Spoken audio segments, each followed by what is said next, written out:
Hi hello good morning.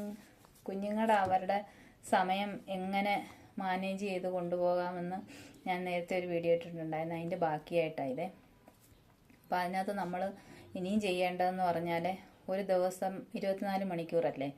അപ്പോൾ അതിനെ 3ആയിട്ട് divide ചെയ്യുക. 8 × 8 × 8. ഈ 8 മണിക്കൂർ മക്കൾ ഉറങ്ങട്ടെ, നല്ലപോലെ ഉറങ്ങിക്കോട്ടെ. പിന്നത്തെ 8 മണിക്കൂർ എന്ന് പറയുന്നത് അവരുടെ പഠിക്കാനുള്ളതും അവരുടെ മറ്റ് വർക്കുകൾക്ക്, പഠിത്ത സംബന്ധമായി മറ്റ് വർക്കുകൾക്ക് വേണ്ടി ഉപയോഗിക്കാനുള്ളതാണ്. പിന്നത്തെ 8 മണിക്കൂറിനകത്ത് കുളിക്കുക, കഴിക്കുക, പിന്നെ മറ്റ് കളികളെ അവരുടെ സെൽഫ് ടൈമാണ് അതവർ ഇഷ്ടം പോലെ എന്ത് വേണേ ചെയ്തോട്ടെ. അപ്പം ഇങ്ങനെ നോക്കി കഴിയുമ്പോഴത്തേക്കിന് 8 മണിക്കൂർ ഉറങ്ങാനുണ്ട്, 8 മണിക്കൂർ പഠിക്കാനുണ്ട്, 8 മണിക്കൂർ അവരുടെ മറ്റ് കാര്യങ്ങൾക്കും എൻ്റർടൈൻമെൻറ്റിനും വേണ്ടിയിട്ടുണ്ട്. അപ്പോൾ അത് നമുക്കും ഫോളോ ചെയ്യാൻ കൊണ്ട് നല്ലതാണ്. അങ്ങനെ ചെയ്ത് കഴിയുമ്പോൾ ഒരുപാട് സമയം ഉള്ളതുപോലെ തോന്നും. അപ്പോൾ ആ ഒരു സമയം നമ്മളൊന്ന് സെറ്റ് ചെയ്ത് കൊടുക്കണം. 8 മണിക്കൂർ അവർ ഉറങ്ങിക്കഴിഞ്ഞ് കഴിഞ്ഞാൽ പിന്നത്തെ 16 മണിക്കൂർ എന്നുള്ളത് അവരിപ്പം രാവിലെ എഴുന്നേറ്റ് വന്നു കഴിഞ്ഞിട്ട് 1 മണിക്കൂർ പഠിക്കാനുണ്ടെങ്കിൽ ആ ഒരു സമയത്തൊക്കെ അത് ഇങ്ങനെ ഭാഗിച്ചു കൊടുക്കണം. പിന്നെ അവർ സ്കൂളിൽ പോകാനൊക്കെ റെഡിയാകുന്നു. അല്ലെങ്കിൽ ഇപ്പോൾ വെക്കേഷൻ ടൈം ആണെങ്കിൽ പോലും വെക്കേഷനും ഇപ്പം കുഞ്ഞുങ്ങൾക്ക് ട്യൂഷനും ഒരുപാട് കാര്യങ്ങളൊക്കെ ഉണ്ടല്ലോ. അത് അവരവരുടെ അനുസരിച്ച് അവർ മാനേജ് ചെയ്യുക. അപ്പോൾ പിന്നെ സ്കൂളിൽ പോകാനുള്ള സമയം, അത് സ്കൂളിൽ പോയി വരുന്ന അത്രയും സമയം അതിനകത്ത് ഉൾപ്പെടുന്ന സമയമായിരിക്കും. പിന്നുള്ളത് ഇതിനകത്ത് പിന്നെ വൈകുന്നേരത്താണെങ്കിലും അവർക്ക് പിന്നെ കളിക്കാനും ഒക്കെ ഉള്ള സമയമുണ്ട്. അപ്പോൾ അത് നമ്മൾ തന്നെ ആ രണ്ട് 8 മണിക്കൂറിനെ നമ്മൾ തന്നെ ഒന്ന് ഒരു ടൈം ടേബിൾ ആക്കി കൊടുക്കണം. അത്രയാ നമ്മൾ ചെയ്യുന്നത്. അപ്പോൾ ടൈം ടേബിൾ ഉണ്ടാക്കുമ്പോഴത്തേന് വലിയൊരു കലണ്ടർ ഉണ്ടാക്കണം. വലിയ ഒരെണ്ണം ആയിരിക്കണം. അതിനകത്ത് വലിയ കോളങ്ങളുണ്ടാക്കി വലിയ അക്ഷരത്തിലായിരിക്കണം സമയവും കാര്യങ്ങളും ഒക്കെ എഴുതി വെക്കുന്നത്. അതെന്തിനാന്ന് ചോദിച്ചാൽ അത് അവരുടെ മനസ്സിൽ പെട്ടെന്ന് ഒരാഴ്ചയൊക്കെ കണ്ടു കഴിയുമ്പോഴത്തേക്കിനും അവർക്കത് നല്ലോണം മനസ്സിൽ പതിഞ്ഞിരിക്കും. അപ്പോൾ അതേ ചില നല്ല സ്റ്റിക്കറുകളൊക്കെ ഒട്ടിച്ച് വയ്ക്കുക. അതിപ്പം വലിയ കുഞ്ഞുങ്ങൾക്കാണെങ്കിലും അതൊക്കെ ഭയങ്കര നല്ലതാണ്. നമ്മൾ ഈ റോഡിൽ കൂടെ ഒക്കെ പോകുമ്പോൾ ഈ ഫ്ലക്സൊക്കെ ഇരിക്കുന്ന കാണത്തില്ലേ, ഓരോ ഇതൊക്കെ. അപ്പോൾ അതിനകത്തൊക്കെ വലിയ പടങ്ങളെ വലിയ അക്ഷരങ്ങളെ അത് നമ്മുടെ മനസ്സിലങ്ങ് പതിയും. പിന്നെ ആ സ്ഥലത്തൂടെ നമ്മൾ യാത്ര ചെയ്യുമ്പോൾ അവിടെ എത്തുന്നതിന് മുന്നേ തന്നെ നമുക്ക് പറയാൻ പറ്റും ആ ഫ്ലെക്സ് വരാൻ സമയമായി, ഈ ടേണിങ്ങിൽ അവിടെ. അപ്പോൾ എന്ന് പറഞ്ഞ പോലെ നമ്മൾ ഈ കലണ്ടർ ഉണ്ടാക്കുമ്പോഴത്തേക്കിന് വലിയ അക്ഷരങ്ങളിൽ ഒക്കെ ഉണ്ടാക്കി കൊടുക്കുകയാണെങ്കിൽ അവർക്ക് അത് പെട്ടെന്ന് മനസ്സിൽ പതിയും. അതുപോലെ ടൈം ടേബിളൊക്കെ പഠിക്കാനാണെങ്കിലും നമ്മൾ വലിയ അക്ഷരത്തിൽ എഴുതി ഒരു പേപ്പറിൽ ഒരെണ്ണത്തിൻ്റെ ടൈം ടേബിൾ അങ്ങ് കൊടുക്കണം. അത് അവരുടെ കട്ടിലിൻ്റെ അടുത്തോ ഒക്കെ എവിടെ വേണേ അവർ നടക്കുന്നിടത്തോ ഒക്കെ നടന്നോട്ടെ, വെറുതെ എടുത്ത് വായിച്ചാൽ മതി. അത് മൊത്തം കുത്തിയിരുന്ന് പഠിക്കാനായിട്ട് അവർക്ക് കൊടുക്കരുത്. ഡെയിലി ഒരു 3-4 പ്രാവശ്യം വായിക്കാൻ കൊടുക്കുക, വായിച്ചേച്ചെടുത്ത് വെക്കുക. അപ്പോൾ അത് വലിയ അക്ഷരത്തിൽ എഴുതി കഴിഞ്ഞാൽ, അങ്ങനെ ചെയ്തു കഴിഞ്ഞാൽ അവർ പോലും അറിയാതെ അവർ പഠിച്ചു പോകും. അപ്പോൾ ആ കാര്യങ്ങളൊന്നും പഠിക്കാൻ അവരെ കൂടുതൽ നിർബന്ധിക്കേണ്ട കാര്യമില്ല. പിന്നെ അവർക്ക് വേണമെന്ന് പറയുന്നത് നല്ലൊരു മുറിയാണ്. അവിടെ ആവശ്യമില്ലാത്ത സാധനങ്ങളൊന്നും വെക്കാതെ അവർക്ക് നല്ലൊരു അറ്റ്മോസ്ഫിയർ ഉണ്ടാക്കുന്ന ഒരു മുറി. ഇപ്പം ഒരു മുറിയായിട്ടൊക്കെ കൊടുക്കാനില്ലാത്തടത്താണെങ്കിൽ ഒരു സൈഡൊക്കെയാണ് കൊടുക്കുന്നതെങ്കിൽ അവിടെ ആണെങ്കിലും നല്ലൊരു ടേബിളൊക്കെ ഇട്ട് അവർക്ക് ശാന്തിയായിട്ട് ഇരുന്ന് പഠിക്കത്തക്ക രീതിയിൽ അവിടെ സെറ്റ് ചെയ്ത് കൊടുക്കണം. അപ്പോൾ അതിനകത്ത് നല്ലൊരു ക്ലോക്ക് വേണം. അത് അത്യാവശ്യമാണ്. ആ റൂമിലൊരു ക്ലോക്കോ ഒരു ടൈം പീസോ അത് അവർക്ക് ഓരോ ഇടും. അവരത് കാണുമ്പോഴത്തേക്കിന് അവരുടെ ഓരോ ടാർഗറ്റ് കംപ്ലീറ്റ് ചെയ്യാൻ വേണ്ടിയിട്ട് അത് അവരെ നല്ലോണം സഹായിക്കും. പിന്നുള്ളതെന്ന് പറയുന്നത് ആ റൂമിലെ സാധനങ്ങളെല്ലാം നല്ല ഓർഗനൈസ്ഡ് ആയിട്ട് വയ്ക്കണം. അവരുടെ ടേബിള്, അതുപോലെ അവരുടെ ടേബിളിലെ സാധനങ്ങളൊക്കെ കുഞ്ഞുങ്ങളെ കൊണ്ട് തന്നെ ബുക്കൊക്കെ അടുക്കി പെറുക്കി പെൻസിലും പേനയും അങ്ങനെയുള്ള മറ്റ് സ്റ്റഡി മെറ്റീരിയൽസ് എല്ലാം നല്ല രീതിയിൽ ഓർഗനൈസ് ചെയ്ത് വെക്കാൻ അവർക്ക് കൊടുക്കണം. അത് അങ്ങനെ ആയി കഴിയുമ്പോഴത്തേനും അവർക്കിരുന്ന് പഠിക്കാനൊരു നല്ലൊരു മൂഡുണ്ടാവും.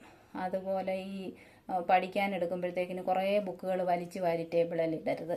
ഏതൊക്കെയാ ആ സമയത്ത് പഠിക്കുന്നത് അത് മാത്രം വെച്ചിരുന്നാൽ മതി. എല്ലാം കൂടെ അവിടെയൊക്കെ നിരത്തിയിട്ട് കഴിയുമ്പോഴത്തേക്കിന് അവർക്ക് തന്നെ അങ്ങ് തലയ്ക്കൊരു ഭാരം തോന്നും. അതേസമയം ആ പഠിക്കാനുള്ളത് മാത്രം വെച്ച് പഠിക്കുകയാണെങ്കിൽ അവർക്ക് നല്ല സമാധാനമായിട്ടിരുന്ന് പഠിക്കാൻ പറ്റും. പിന്നെ വേണ്ടുന്നതെന്ന് പറഞ്ഞാൽ നമ്മൾ പ്ലാൻ ചെയ്യണം. എന്തൊക്കെയാ ഇന്ന് ചെയ്യേണ്ടിയത്, ഈ എന്തൊക്കെ കാര്യങ്ങൾ ഇന്ന് കംപ്ലീറ്റ് ചെയ്യണം എന്നൊക്കെ പ്ലാൻ ചെയ്യണം. അതിനകത്ത് പിന്നെ നമ്മൾ പഠിക്കാനിരിക്കുമ്പോഴത്തേക്കിന് കുഞ്ഞുങ്ങൾ സ്വന്തമായിട്ടൊന്ന് അനലൈസ് ചെയ്യണം. എത്ര സമയം നമ്മൾ പഠിക്കുന്നുണ്ട്, എങ്ങനെയാണ് നമ്മൾ പഠിക്കുന്നത്, അതിനകത്ത് നമ്മുടെ സമയം നമ്മൾ ലോസ് ചെയ്യുന്ന എവിടാ, നമ്മുടെ സമയം കുറേ നമ്മൾ അതിനകത്ത് പഠിക്കുന്നതിനിടയിൽ ലോസ് ചെയ്യുന്നുണ്ടെങ്കിൽ അതും കണ്ടുപിടിക്കണം.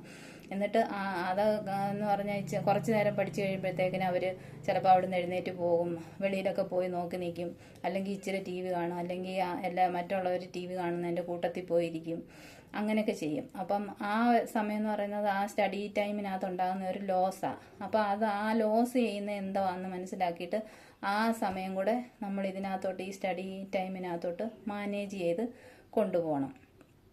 പിന്നെ പഠിച്ചുകൊണ്ടിരിക്കുന്നതിനിടയ്ക്ക് ഒരു ചെറിയ ബ്രേക്ക് എടുക്കണം. ഒരു 25 മിനിറ്റ് പഠിച്ചു കഴിഞ്ഞാൽ ഒരു 5 മിനിറ്റ് ഒരു ബ്രേക്ക് വേണം. വെളിയിലൊക്കെ പോയി പൂക്കളൊക്കെ നോക്കി നിൽക്കുക, നല്ല പച്ചപ്പൊക്കെ നോക്കി നിൽക്കുക. അത് അവരുടെ മനസ്സിനെ നല്ല റിഫ്രഷ് ആക്കും. പിന്നെ വേണ്ടുന്നതെന്ന് പറഞ്ഞാൽ എന്തോ പറയുന്നത്, നമ്മൾ ചെയ്യേണ്ട കാര്യങ്ങൾ ഏതൊക്കെ ആദ്യം ചെയ്ത് തീർക്കണം, ഏതൊക്കെ രണ്ടാമത് ചെയ്യണം, ലാസ്റ്റിലോട്ട് ആ പ്രയോറിറ്റി അനുസരിച്ച് തന്നെ ചെയ്തു പോകണം. ചില മക്കളൊക്കെ ഉണ്ട്, ഒരു നോട്ട് എഴുതാൻ കാണും, പിറ്റേ ദിവസം പരീക്ഷ കാണും, അസൈൻമെൻറ്റോ എന്തെങ്കിലും കൊടുക്കാൻ കാണും. അപ്പോൾ അവരെന്ത് ചെയ്യും, ഈ പഠിക്കുന്ന മടിക്കും അല്ലെങ്കിൽ അസൈൻമെൻറ്റ് അങ്ങോട്ട് സ്റ്റാർട്ട് ചെയ്യാനുള്ള ഒരു മടി കാരണം ഈ നോട്ട് എഴുതാൻ അങ്ങ് തുടങ്ങും. നോട്ട് എഴുതി അത് തീർന്നു കഴിയുമ്പോഴത്തേക്കിന് ഈ മറ്റേ 2 കാര്യങ്ങൾ ചെയ്യാൻ അവർക്ക് സമയം കിട്ടത്തില്ല. അപ്പോൾ ആദ്യം നമ്മൾ ചെയ്യേണ്ടുന്നത് ഏതാ പ്രയോറിറ്റി കൂടുതൽ അത് ചെയ്ത് തന്നെ മുമ്പോട്ട് പോകണം. ഇപ്പോൾ നമ്മുടെ വീട്ടിൽ, സപ്പോസ് നമ്മുടെ വീട്ടിലൊരു ഗസ്റ്റ് വരിക, നമ്മുടെ വീടെല്ലാം അലങ്കോലപ്പെട്ട് കിടക്കുക. അപ്പം നമ്മൾ ആദ്യം എന്ത് ചെയ്യുന്നത്, അവർ വരുന്നത് ഗസ്റ്റ് റൂമിലോട്ടല്ലേ, ഈ ഡ്രോയിങ് റൂമിലോട്ടല്ലേ. അപ്പോൾ നമ്മൾ ഓടിച്ചെന്ന് ആ റൂം അങ്ങ് വൃത്തിയാക്കിയിടും.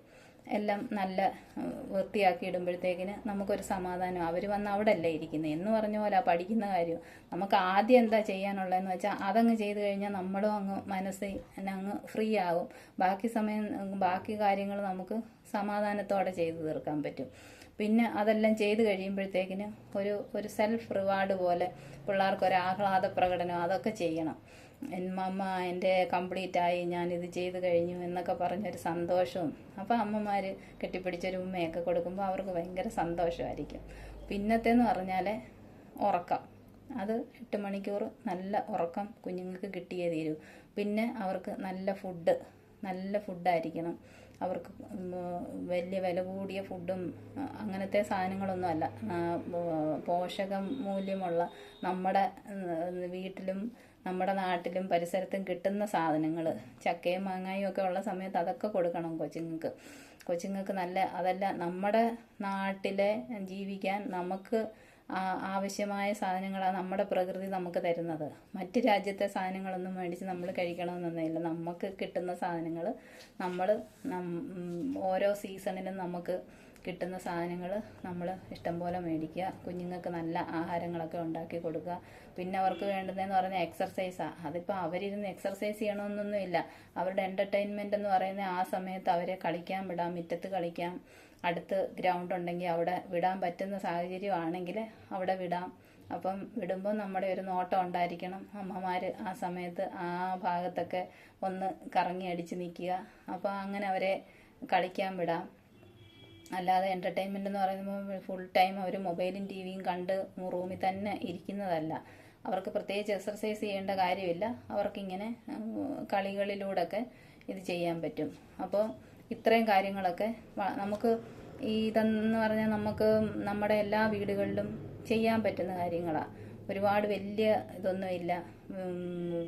ചെറിയ നമ്മുടെ ഇതിനകത്ത് ഒതുങ്ങുന്ന ഒരു ചെറിയ രീതിയിൽ നമുക്കെല്ലാവർക്കും ചെയ്ത് എടുക്കാൻ പറ്റുന്ന ഒരു കാര്യം. അല്ലാതെ വലിയ കാര്യങ്ങളൊന്നും ഇതിനകത്തില്ല. ഇത്രയും ചെയ്ത് നമ്മുടെ ഒരു സഹായം കൂടെ വേണം. അമ്മമാരുടെ അല്ലെങ്കിൽ പേരൻസിൻ്റെ ഒരു സഹായം കൂടെ വേണം അവർക്ക് ആ ടൈം ടേബിൾ ഉണ്ടാക്കാനും അതിനും ഇതിനുമൊക്കെ. എന്നിട്ട് പിന്നെ ഇനി അതിനകത്ത് എന്തെങ്കിലുമൊക്കെ ആഡ് ചെയ്യണമെന്നുണ്ടെങ്കിൽ അത് അവർ തന്നെത്താനെ ചെയ്തോളും.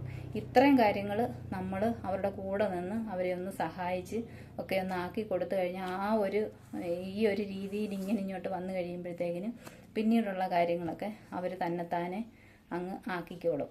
നമുക്ക് വലിയ കുഴപ്പമൊന്നുമില്ല. അവർക്കും നല്ല ബാക്കി പഠിക്കുകയും ഉറങ്ങാനും എൻ്റർടൈൻമെൻറ്റിനും എല്ലാം ഇഷ്ടം പോലെ സമയമാണ് എന്നാൽ ഓക്കെ, ഇങ്ങനെ ചെയ്ത് നോക്ക്. സന്തോഷം. Thank you.